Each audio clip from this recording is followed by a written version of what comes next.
There wasn't a lot of choice in beers. There was no gold or anything else. You were a 4X drinker or you were a Carlton drinker?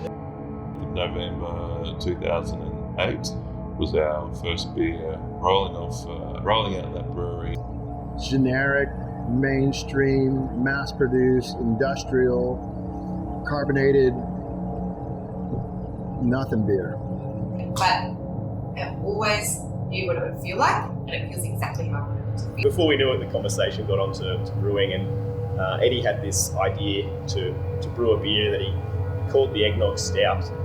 We didn't let that be one of those drunken conversations at the bar.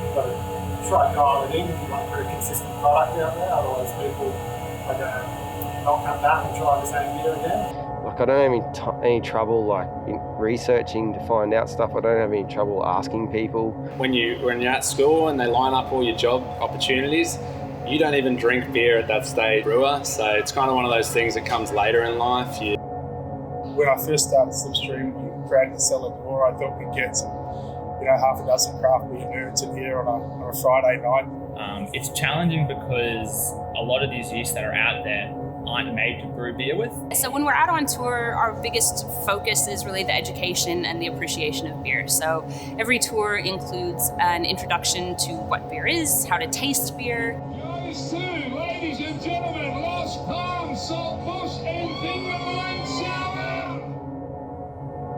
Like, just being nominated for a start is lovely, and had his visor pretty much melted, you know what, so that's hot. You don't deal with that. The fire came right up to our back fence. Neighbours lost sheds, tanks.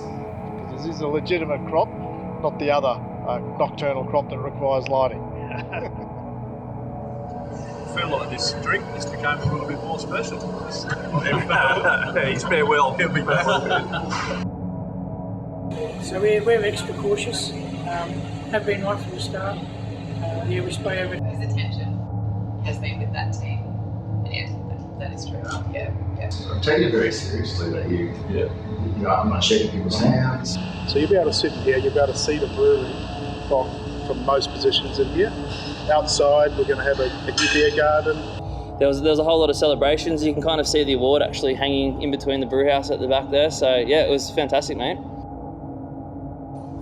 It was quite interesting. I'm like, I want to do this as well, and that's why we bought a little Braumeister. So January 2020, we signed the lease contract for this premises. In March, we started the fit out. Yeah, no, Gary pulled the pin about a year ago. Yep. Oh, just coming up to a year now. Mate, it is rocking and rolling. Here we are. It looks awesome. It's happening. Yeah. We finally got there. It's been 2.5 years in the making. We've worked really fucking hard to get to that stage. It's not ideal. That's probably, I think when I asked Luke, he said it's probably about take 2 years to make that money back. We're getting serious about it. It's not a little backyard home brewing setup anymore. So we are not little breweries in a suburban area. We are big breweries now. 2023 had rolled around and I was up to my neck in 23 terabytes of footage, doing my best to make a story worthy of the amazing people I'd worked with over the last 3 years. But before I finished, I needed to touch base with someone. And reaching out for a final update, I received unfortunate news from Rick Humphries. Despite his best efforts, Rick had made the tough decision that hops would no longer be part of Possum Lane's future. So, mate, you haven't got great news to tell me. No, well, as these things are, we expanded the veggie business after we bought the property over the road to get the water after the drought. And that's going gangbusters. But two things have happened. One is that we couldn't get any new customers for the hops, mainly because I think after a few years of really struggling a bit on the marketing, that local provenance thing that we thought would really drive demand in Queensland. Didn't work unless you're in Brisbane and you're close to the breweries, primarily because the price point that we had in terms of charging, just we couldn't compete with Hilltop, who are there, and we couldn't compete with just the hops commodities, because people were buying them, off the net or through traditional means at about half the price of what we needed to keep an interest. I think that's to do with being in an area where there simply isn't the demand from the breweries. The second thing is that the plants themselves have really struggled. I think the drought really knocked them around because we just couldn't keep the water up to them. So, we were relying on them to look after themselves to a degree. And they just haven't really performed this year at all. They really haven't emerged the way they should have. So if you remember when you were here and we had those walls of green. Yeah. It's just nowhere near that. And they're just not going to produce again this year. So we're just going to have to make the call. And it was great fun while it lasted. And we have proved two things. You can grow hops in Queensland and the hops themselves produce great beer. But, I think you really need to be closer to your core markets. It's a pity, but, the veggie business is actually making a quid. So the opportunity cost of concentrating on the hops, which never really made a quid, I just can't do it. What a shame, mate. That's the not too toffee update. Yeah, it's a bit heartbreaking, Well, I think everyone who sees this would have wanted a big epic ending and to see you carry on, but like you said, you gave it a good crack. Yeah, I think we had 6 really good seasons. Then the drought really knocked us around. Did you say you were downsizing, or you just gonna pull out altogether? No, we pulled out 2 of the worst performing lines, and we planted them with snow peas and beans that are doing fine. But the other 3 longer lines that I left to see what they do this year, really runty, a whole lot of varieties really didn't come up at all, including if you remember the top of those longer lines, the Chinooks and the Cascades, they were my champions. They never let me down. Bloody hopeless this year. And I just don't have the time or the energy to reset them and what have you, mainly because we've never been able to overcome the lack of local demand. It was heartbreaking news after watching Rick work so hard on his hop producing dream. Leon and Nicole were still part of the team, and together they would concentrate their future efforts around the vegetable business. But Rick wasn't the only Stanthorpe resident to step away from an involvement with craft beer. And speaking of which, you said Jeff moved on. Yeah, Jeff and Dee have sold the Happy Valley and the Granite Belt Brewery to a Brisbane-based investor. So they're still going to be brewing beer, which is great. We've still got the Brass Monkey Brewery, and now we have a third brewery in town, the Stanny Brewhouse, which is in the main street, which has been sorely lacking in the past. Great facility, great beer garden. He's just trying to work out his market. He's taken the last of our hops as well. So the Possum Lane hop yard will live on for at least, I would say, another 3 seasons, provided the product lasts in his freezer. And he was a little bit miffed because his top selling beer has our hops as the finishing hops. So, well, mate, all's not lost. You've left a bit of a legacy. That's agriculture. People thought I was mad in the beginning, including my wife. So there you go. Takes someone to go out on a limb, mate, and I'm glad you did, and I'm really glad I met you. So don't get too nostalgic about agriculture. It's just the way it is. Yeah. What can you do? You can't make it rain. That's correct. All right, mate. Great speaking to you. Likewise. Good luck with it all, mate. Thank you. Thank you, Rick. Catch you now. Bye. No pun intended, but that was sobering news. However, Rick's ongoing positive attitude is something that I'll never forget. And little did I know that 2024 had a huge surprise in store for me. As I continued to work tirelessly editing the series, in April 2024, I received a message out of the blue from Peter Weldon that would literally make me jump out of my seat.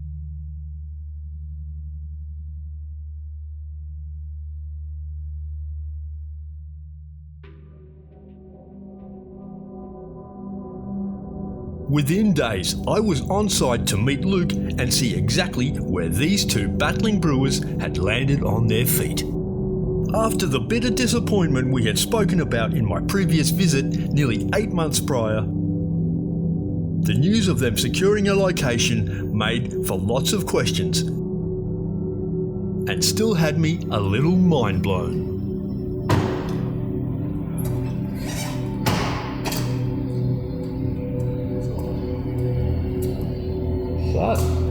How did this come about, mate? I think Pete ran into one of the real estate agents and they mentioned about this space coming available. Just all went from there. Because the last time I spoke to you, it was on the back burner. It was like, we're just going to forget about this and we're going to plough ahead at home. Yeah, exactly. So it's, it was a little bit, unexpected. It's a good space, great location, exciting times ahead. The new location would be a lot smaller than the one they had previous interests in, but there was plenty of potential here to forge a new chapter of business. So we were, I think, about 11 to 1,200 square metres at the place on Queensbury, and this is 3 different sheds, and I think each of them are around 115. We've got hard stand area outside, which is approximately 600 odd square metres. So we've got a little bit for there, but potential to expand in the future. From the higher room. Yeah, no, that's what these guys do. So what's the vision for the place at the moment? Just mainly get this tap room up and running. So I've got a cold room over here that's been sitting on my front lawn since over a year, since the last place fell through. Yeah, they're a bugger to cut down because they reinforce all the corners. So that sat on my front lawn. I told the wife it was going to be there for a month. Wow. And it was there for about a bit over a year. So she was pretty happy to get that moved. Been a few years in the making? Yeah, so, since when we started Gypsy Brewing back in 2016, I think late 2016. So we did that for a couple of years and then been slogging away up at Pete's place on the farm. Always part of the conversation. Yeah. So, something we've always wanted to do. Probably should have been, would have been great if we did it from the start, but, it's a thing. We've grown the business organically. Their slightly unconventional approach to a craft beer business had kept fans of their brand waiting patiently for this move. I'm sure a lot of people are excited about it. Yeah, so hopefully, I think that'll be an interesting aspect of it. Like, we've run a brewery for so long without having a tap room. Yeah. And, rather than establishing a new brand where you're building that, people haven't tasted the beers until they get to your opening kind of thing. The public anticipation for the opening was bound to draw in a lot of interest, and not a moment too soon, as Pete and Luke needed to reclaim lost time and money. Yeah, coming together pretty quickly, but which is good. So we need to get a place open so we can get that retail margin we've always wanted. So it's finally going to happen. Exciting times. All things considered, the home stretch of my story had just changed in a big way. Not to mention the fact it now gave me all the more reason to catch up with the other BREWED in Queensland participants. And that would take me back to where it all started. Well, mate, good to see you. You too, mate. You were flat out when I walked in. Always flat out. That's the problem. Yeah. Good problem to have, but no, we've been busy. Being busy didn't seem to faze John in the least, but I knew that he was also getting close to giving himself a big golden handshake. Am I right in thinking that you're getting close to retirement? I would like to think so. Yeah, maybe sometime next year. Right, because I seem to remember you saying about a year or two last time I saw you, and it's been a while. It has. It depends. I'm still having a lot of fun, so I may carry on. That's the main thing. Yeah. You're enjoying it. Yep. You're not desperate to get out. No. Yeah. And the business is still technically growing. It is, mate. Yeah. I mean, a younger person could really carry this to the next level. Really? Yeah. So you're excited about the prospect of selling it when you come to sell it because it's really got a lot going Excited for to see what the business can get to. Yeah. Yeah. Well, good to hear. Good to hear. But a business of this kind in this day and age is still really, got a place in the world. Well, yeah. I mean, we've been going for 17 years now. Not many businesses can claim to last that long. Not in this day and age. So I think we're doing pretty good. And of course, I had to ask how Big Brother was going. When you say we, it's sort of just you now. Just me now, yeah. But I mean, Gary was a big help at the start. How's he enjoying his retirement? He's loving it. Yeah. He's off to Adelaide next week, so. Really? For a little trip? Yeah, just an 8-week holiday. Look around at some breweries and stuff. Yeah. Big scene popping up down there, so he'll enjoy himself. What do we got here today? This is just a Mexicana mid, so 3.5%. You made it in a mid-strength. Yeah. Yep. Yeah. It's good. Refreshing. It is. What are the plans for your next year before you leave? Just keep it going? Just keep it going as it is, yeah. Hopefully streamline a few things and make it easier for the next owner. Yeah. Still got a little body of staff going? Yeah. No, staff are going to stay on. Yeah. They love working here. So. Another good selling point? Yeah. That you've got a good team in place? Yep. So whoever comes in sort of takes the reins and it's already well oiled. Yes. Oh, mate, congratulations. Thanks, mate. That was to a well-deserved retirement. At Precinct Brewing in Burleigh, Jeremy James was busy with the continued growth of his brand and an ever-growing list of new beers. Last 12 months for us, keep on keeping on what we've been doing. Beer-wise, we're cranking out new beers constantly all the time. Today there's a watermelon hibiscus Kolsch thing that we're. That might sound pretty fancy, but I knew that Jeremy had the brewing skills to call his next beer whatever he wanted. So it's very early days. She's still at fermentation temperature, but get it into the light. It's a little bit dark in here today, but you get the light. It's extremely vivid.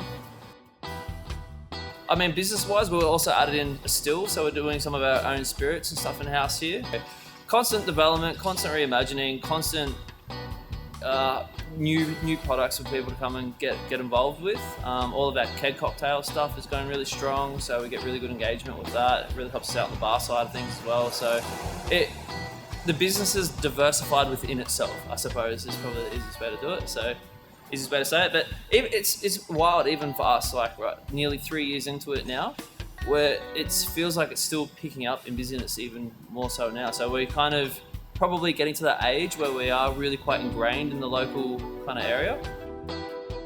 After operating for just on 2 years, Jeremy and his co-founders had earned a fully fledged local following. So we do see the same faces come down on their Friday afternoons, knockoffs, things like that. So that side of it is still continuing to build and continuing to get stronger. So the business overall is solid, maybe not getting huge amounts more busier, but it's getting much more consistent, which in a lot of ways is probably what you want over just up and down craziness. But no, we're in a good spot. And he seemed to know exactly how to keep people interested. It's always nice for the tasting paddles to have a couple of different coloured things and stuff like that, stuff to engage. It's always good to have at least one dark beer or something red on there. It's a very visual thing. Craft beers become. It sounded like Jeremy's plans for the future were simple: consistent variety. But what did he think about the future of the industry? Probably consolidation. I think we'll probably see less and less middle-sized breweries, perhaps. That kind of real real tight wholesale game where you're kind of distributing beer nationally or, you know, hundreds of kilometres away from the brewery might find it a bit tougher. Like, I go into a bottle shop now and look through some of the fridges in there, I go, there's so much stuff in here. Like, what do you choose, right? So that brand loyalty thing becomes really important, but also people just wander down to their local brewery. Like, how many people now in Australia live within, you know, 15 minutes of a brewery, right? So I think that community aspect of it, that local watering hole aspect of it, I don't think that's going to go away. But hey, who knows, right? Yep. This is all crystal ball gazing, isn't it? So yeah. On that note, I was happy to leave Jeremy to it and head to Burley Brewing, where the Fieldings had continued to do things on a big scale, with a new piece of artwork to greet visitors to the tap house. For my last visit, Brennan had decided to show me their cold storage facility, located on the other side of the industrial estate, and as expected, their gigantic fridge didn't fail to impress. The last 12 months we put in 2 new fermenters and another bright beer tank, a catwalk for some old fermenters, and a second centrifuge. And neither did his to-do list for the previous 12 months, with even more equipment being brought in to this already well-utilised space. How does that increase your output? What we're looking at is being able to brew about 10 million litres. Part of the expansion was to come to that goal. As ambitious as that goal might sound, it was still being done with a careful and calculated approach to the growth of the business. And you mentioned always looking towards the next summer. What kind of growth have you had from year to year over the last 2 or 3 years? Well, that's a really interesting question. The one that I can't just answer off the top of my head, but as you probably noticed, a lot of guys are not selling as much beer, whether it's a large brewery, foreign owned, or a small brewery, not foreign owned. No one's making as much beer as we used to. But Brennan had not only been growing his business. Over the last few years, unbeknownst to me, he had also played a big hand in opening another massive facility. In terms of the new project, Parente, that was a long time working in with Kenton Campbell. Ken and I have been friends for more than 15 years. And he came to me 7 years ago saying, hey, this is what I want to do, and you're the one I want to work with. I went, of course. So we've been working on the project to get that brewery to fruition, and it's gone through a lot of different phases, and the sizes have gone up and down, and the space that was allocated has gone up and down, and roof heights have gone up and down. So it was a project that was very fluid.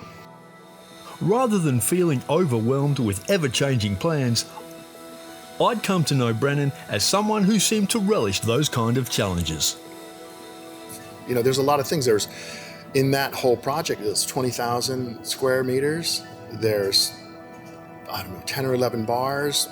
I can't remember exactly, 10 or 12 restaurants in there.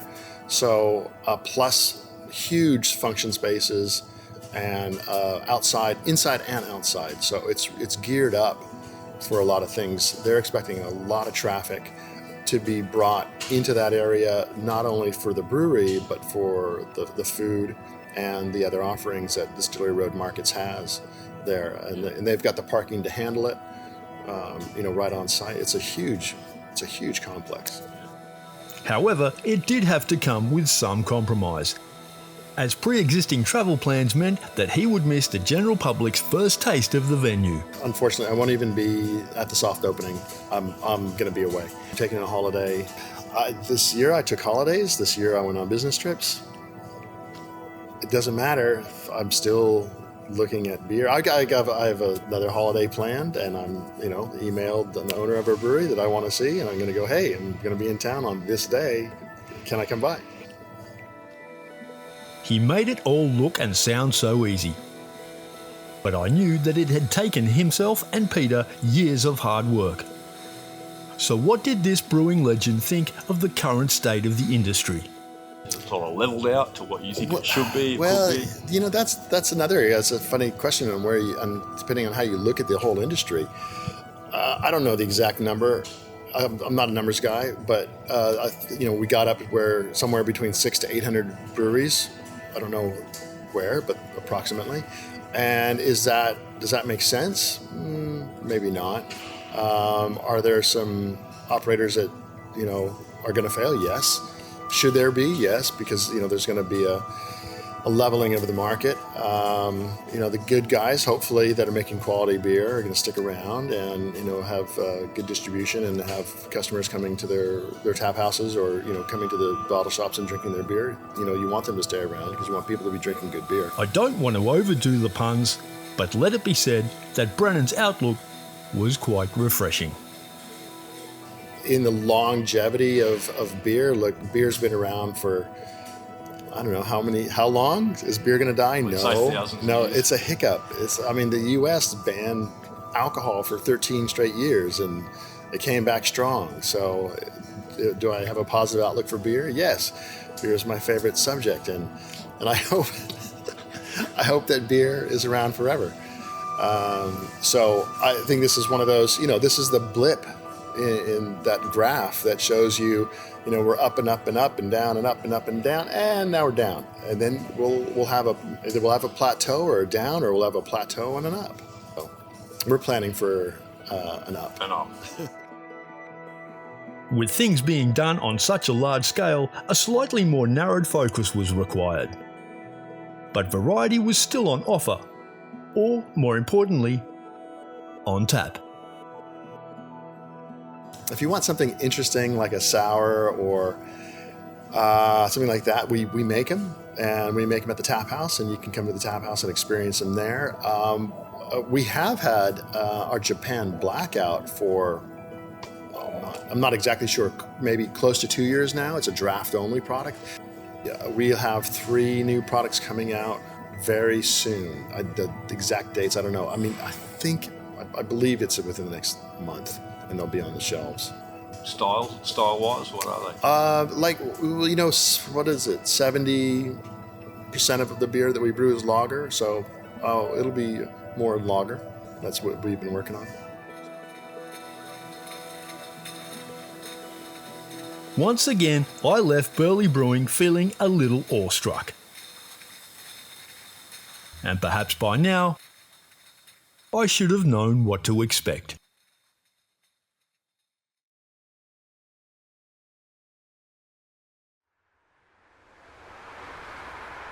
Up the road in Brisbane, I expected nothing less than words of brewing wisdom from Slipstream's Deal Stanley Hunt. Just the feeling of craft beer in general, compared to when we first sat down 4 years ago. How do you see the industry now? I think craft beer is,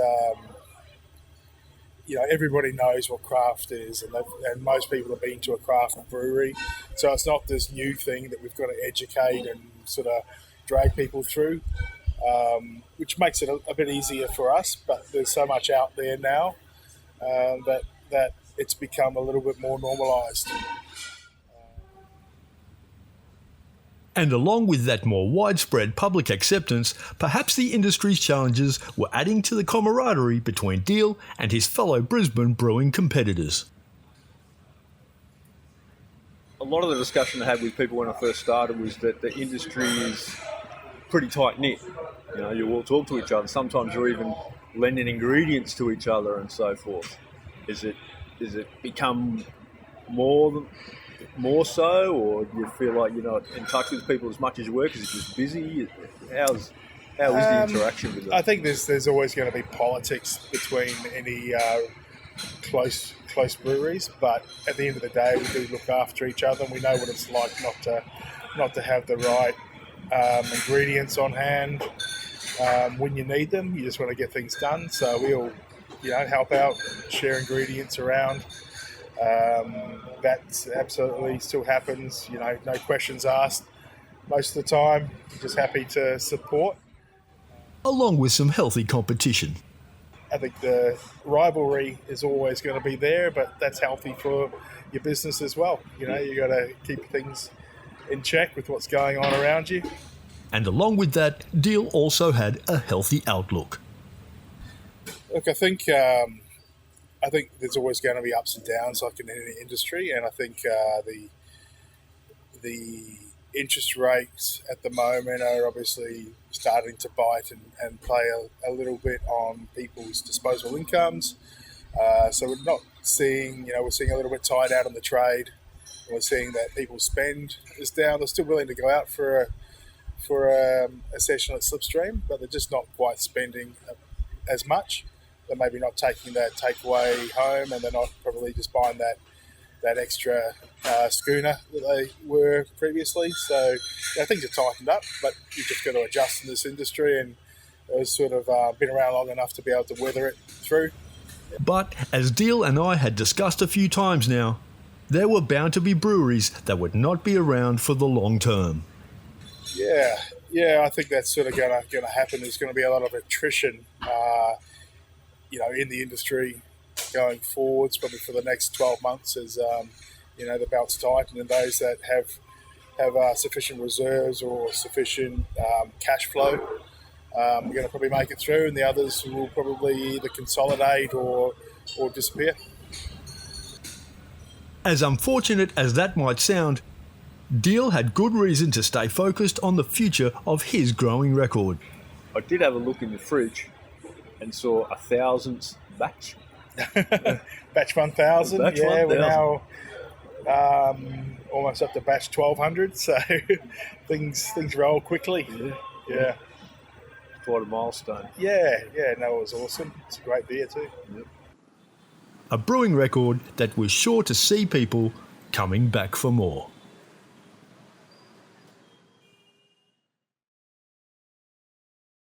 Back on the Gold Coast, another milestone was within reach. Well, I know it's not going to be a working tap house, but I'm pretty keen to see where they're up to and how far they are away from being able to pour me a beer.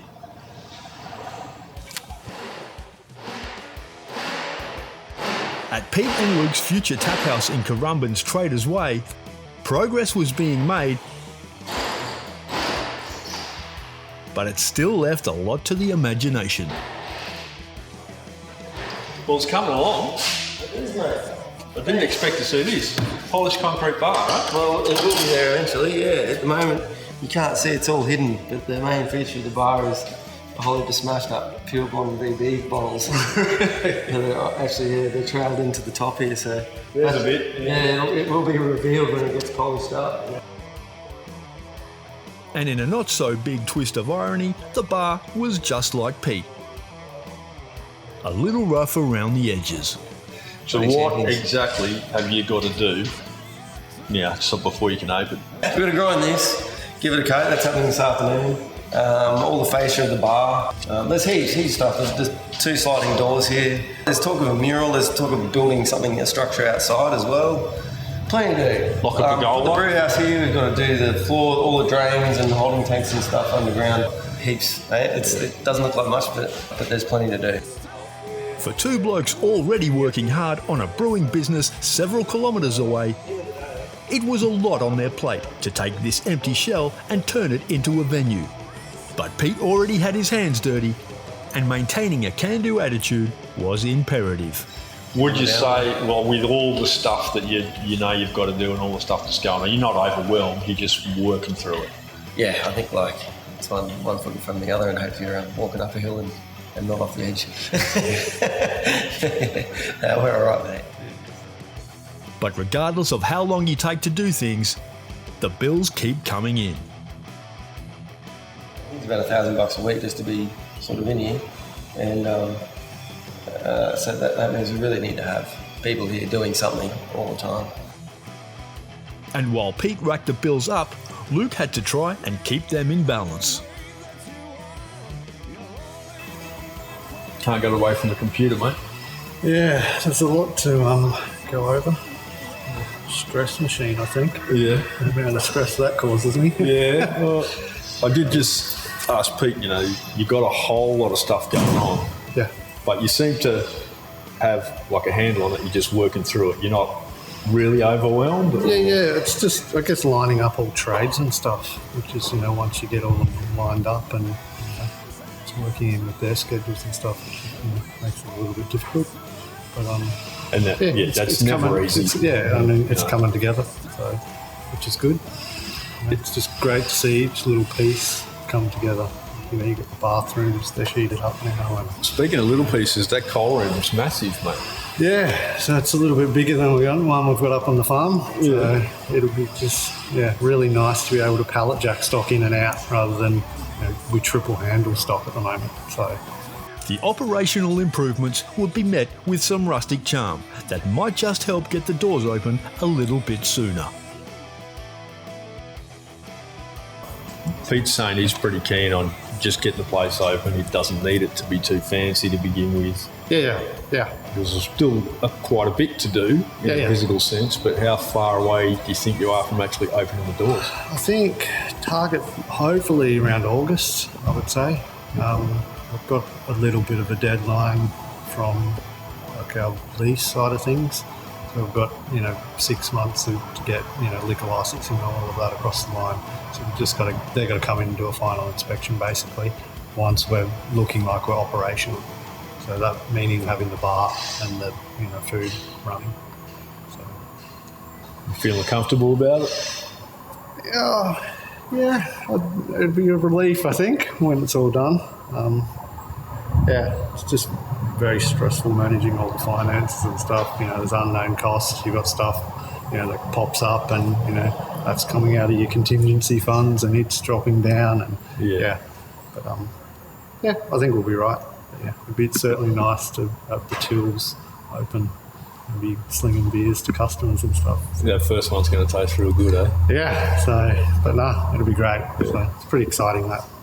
Lots to do, but at least they weren't in a flap. Long-time supporters of Pete and Luke, Matic Brewing's Jimmy and Annalise had begun to see the rewards of their hard work flow in.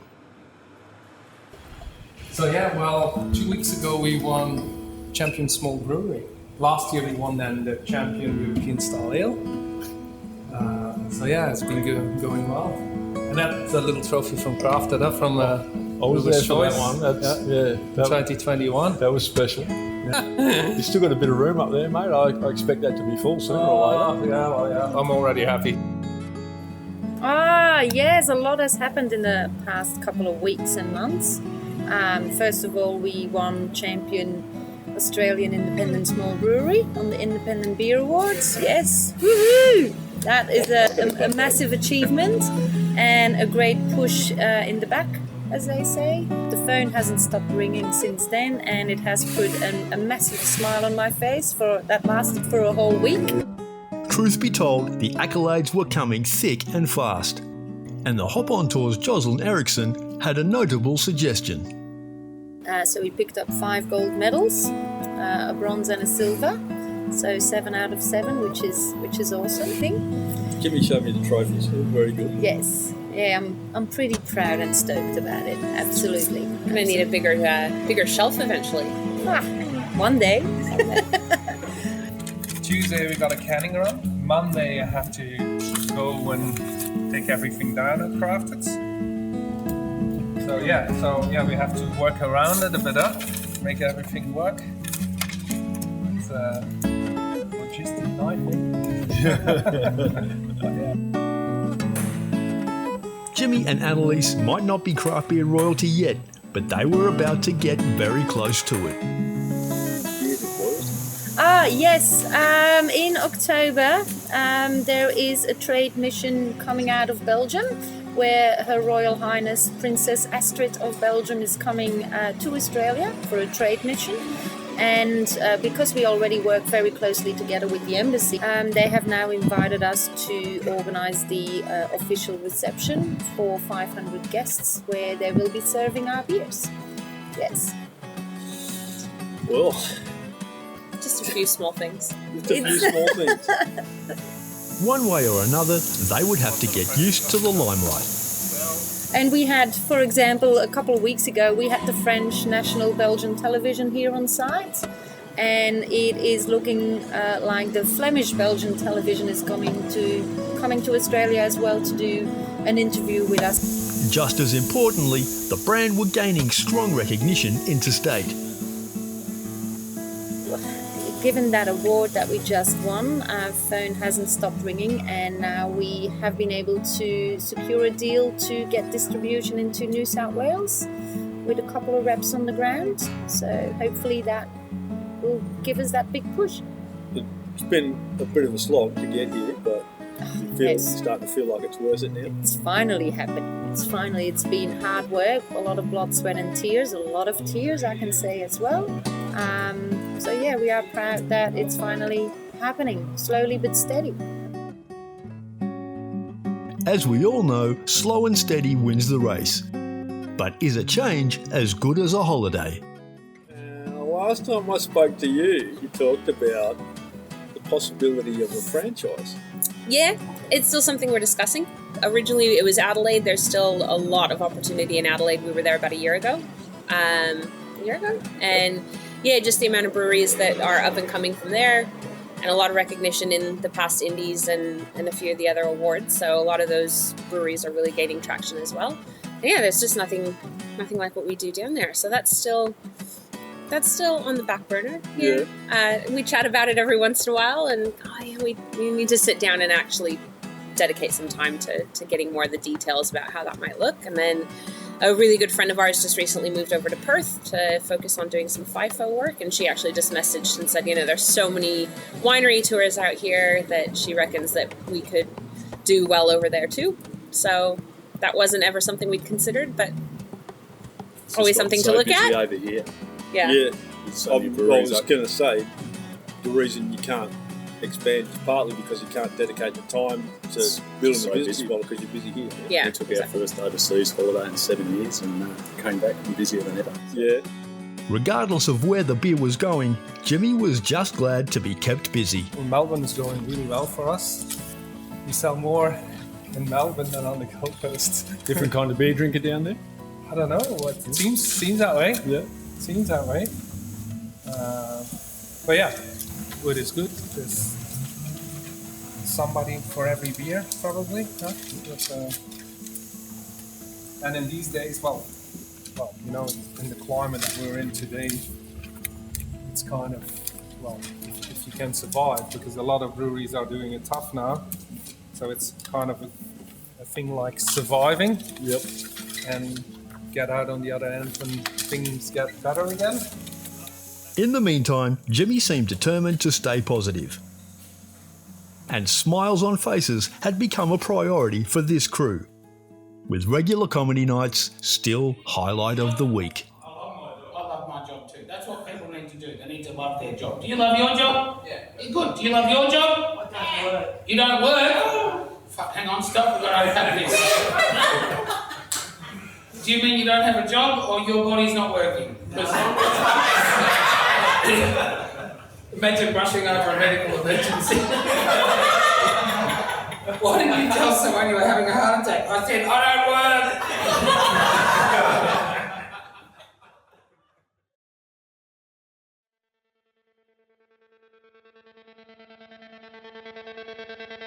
work. My last visit to Black Hops was relatively brief.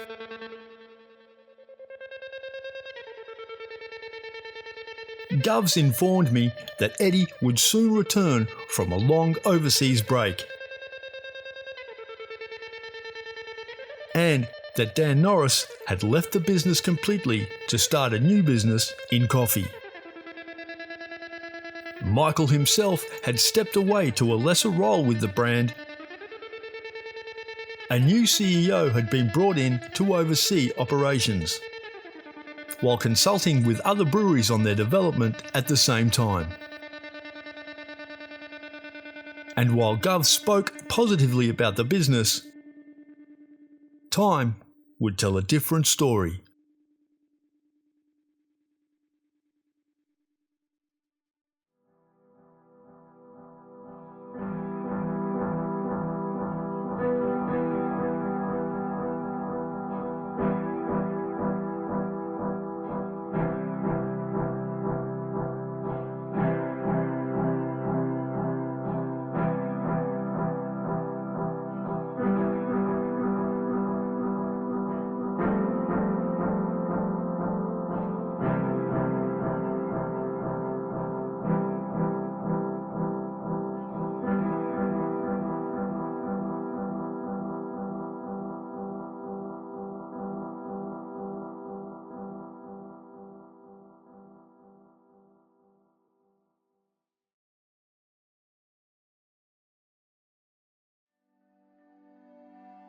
In mid-September 2023, Currumbin Valley Brewing was about to start a whole new chapter of their own.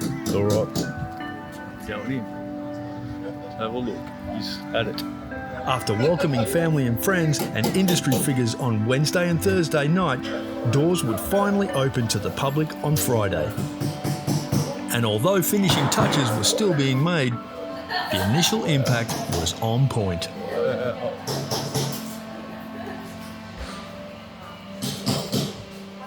It wasn't particularly big, and it wasn't particularly shiny, but it was very, very heartwarming.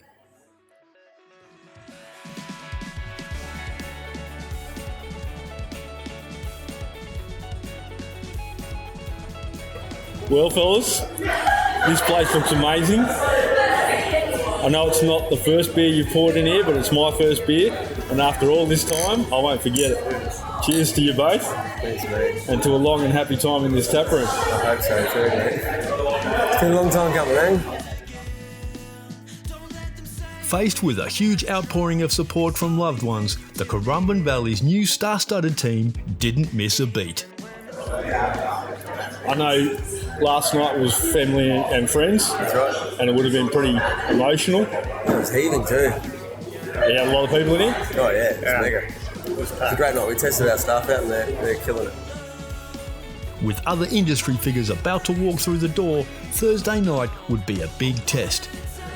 How are you feeling about tonight, like industry night? There's going to be a few more people There's some seasoned drinkers, mate. I don't know. I'm a little bit concerned. We'll see how we go. Old Smokey's going to get his feathers ruffled, I think.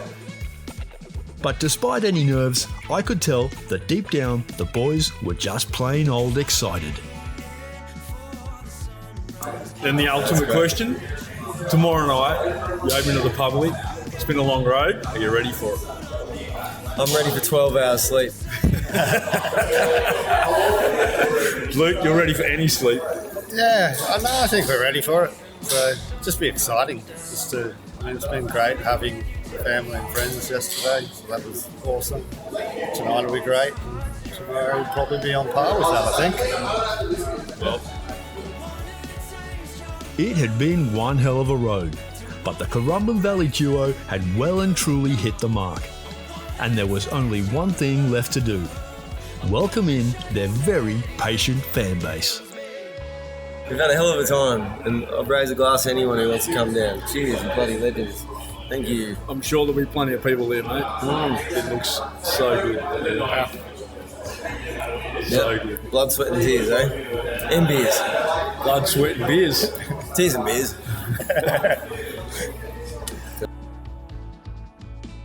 I was back the following night as doors finally opened to the public, and the boys showed exactly how prepared they were, with full taps, full fridges, a working kitchen, and plenty to keep people amused. And while I caught up with old friends, Pete and Luke were kept busy but still managed to soak up some very well-deserved adoration. There's not much else to say. Yeah, Cheers again. Yeah, there is. Come down and drink all the beers. Drink more beer. Wicked. This is for everyone in the craft beer industry.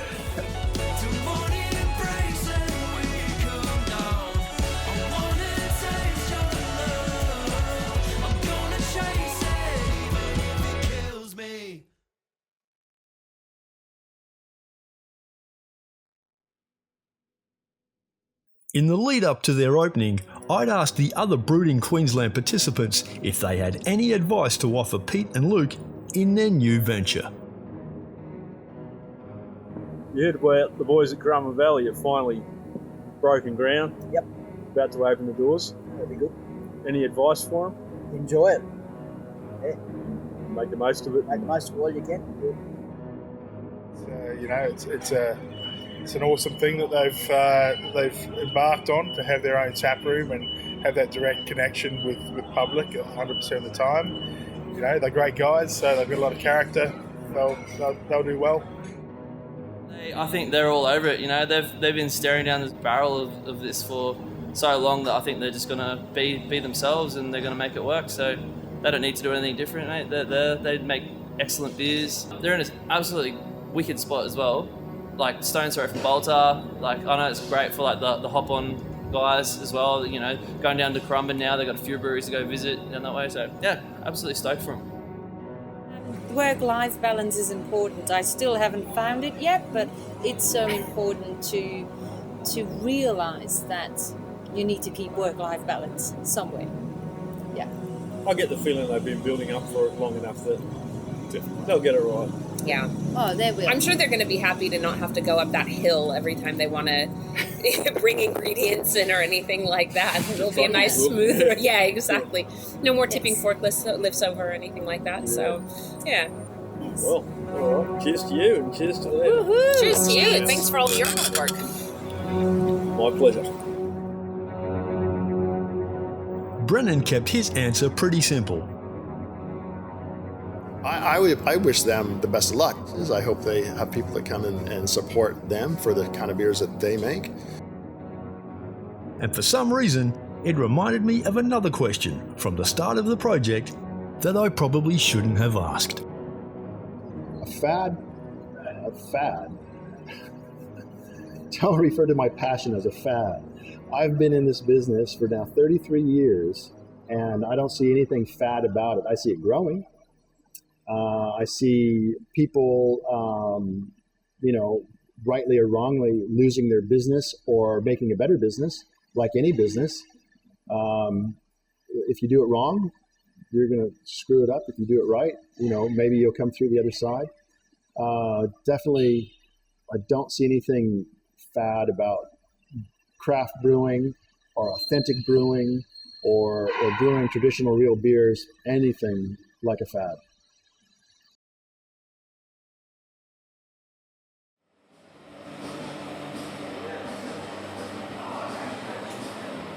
A couple of weeks after their opening, and I was back to check in on Pete and Luke to see how they were settling in to their new digs.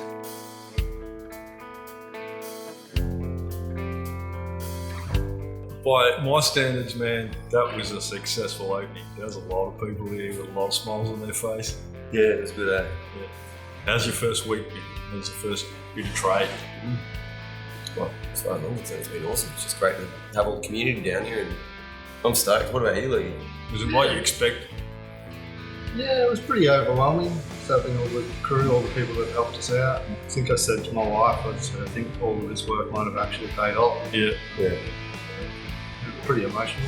It was emotional, I agree. Like, it was full on because we did a soft opening on the Wednesday night for friends and family, and our industry was on the Thursday. Yeah.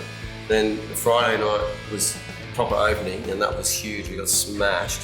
And then Saturday was my birthday, and Sunday I think we still were open, but I think I nearly died on Sunday. I felt pain in my body where I hadn't felt pain before from partying too hard. But these two professionals knew that it wouldn't all be fun and games. So how did they feel now about their future? I have asked a few people, if you've got any advice for the boys, and they said they know what they're doing, they're going to be fine. Yeah, right. How do you feel now that this is all up and running? You're confident just to keep ploughing ahead? Yeah, I think there's always things we can improve at. We're the A-team, mate. Yeah. We get it done. It's amazing that we managed to pull off together. I can't believe it. It's unreal. Yeah. It's been a difficult time financially, and it's not just building it, it's steering the ship and managing all that. And look, mate, while we're on camera, you deserve a big pat on the back, mate, because it's just, it's not been easy. It's a bit rough around the edges, but it's, that's part of what it's about. It's got our blood, sweat and tears in it for real. So it's done, and you can enjoy it and just keep the doors open and keep the beer flowing. Just whittle away at the stick, mate. It's never perfect. We just keep sharpening it until we get as close as we can, Sharp enough to me, get on. Cheers. Cheers to good beers. Cheers to the future of your business, and more of these very, very good beers. Now it was time to let them get down to business. When they told me this time last year that they'd given up on their dream of opening a tap house, it was pretty heartbreaking news. But somehow I knew that Pete and Luke would have luck on their side. And now, here they are, open to the public with another great example of the determination and success inside the Australian craft beer industry. After all the challenges they've been up against, from big business to COVID, I think it's fair to say that craft beer has cemented itself into the Australian cultural landscape. And chances are there's a tap house like this not too far from you. So if you're still wondering what all the fuss is about, what are you waiting for? Go and visit your local brewery. Like all small businesses in this day and age, there'll always be challenges. And brands like this will always love your support. But all things considered, I still think the biggest challenge they're going to have in this industry is coming up with new names for all those new beers.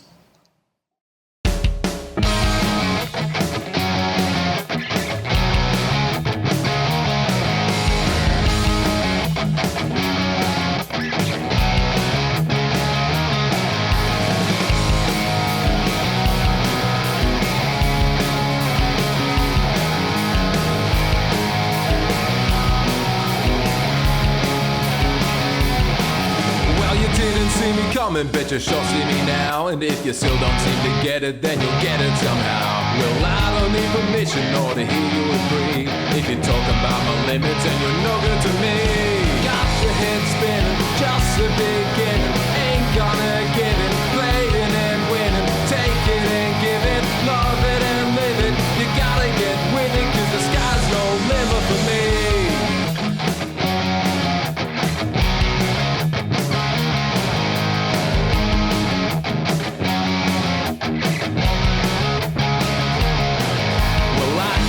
Talking, bet you're lost in the crowd. And if I wanna tell me something, gonna shout it out loud.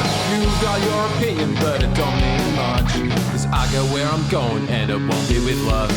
Got your head spinning, just the beginning. Ain't gonna give it, playing and winning. Take it and give it, love it and live it. You better get with it, cause the sky's no limit for me.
Was today fun?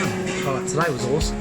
The clapper, really like the clapper. You like the clapper? That was my first time using a clapper. That was your highlight? That was the highlight of my day. 10 years ago, at this bar at the Beach Hotel in Byron Bay, where a friend recommended to me a drink that was set to change the world. Dumbass. Yeah, pretty much. The first one was good. Well, soon it had become available to the general public, it became as rare as anything. Stuff over. Well. I should.